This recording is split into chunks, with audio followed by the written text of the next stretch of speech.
ఒక గవర్నమెంటే అబ్జర్వ్ చేస్తుంది, మన ఇరుగు పొరుగు వారు మనల్ని అబ్జర్వ్ చేస్తారు.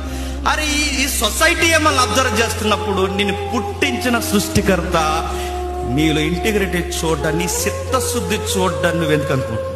ఎవరో చూస్తున్నారు, ఎవరో నన్ను అబ్జర్వ్ చేస్తున్నారు, ఎవరో నన్ను పలకరిస్తున్నారు, ఇవన్నీ వేస్ట్ అండి. నా దేవుడు నన్ను చూస్తున్నాడు.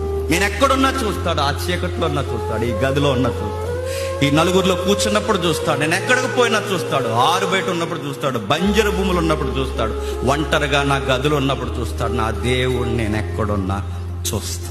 నేను ఆకాశానికి ఎక్కిపోయినా నన్ను చూస్తాడు, పాతాళమంత లోతు దిగినా నన్ను చూస్తాడు. ఆయనకి మరుగైన స్థలం అంటూ ఏది లేదు. అందుకే నీ పనిలో నిబద్ధత ఉంది, నీ పనిలో నిజాయితీ ఉండాలి. నెక్స్ట్, నీ కరెన్సీ వాడడంలో ఈ మాట బాగా గుర్తుపెట్టుకోండి, దేవుడు నీకు ఇచ్చిన డబ్బుల్ని వాడడంలో కూడా నువ్వు నీతి తప్పకూడదు.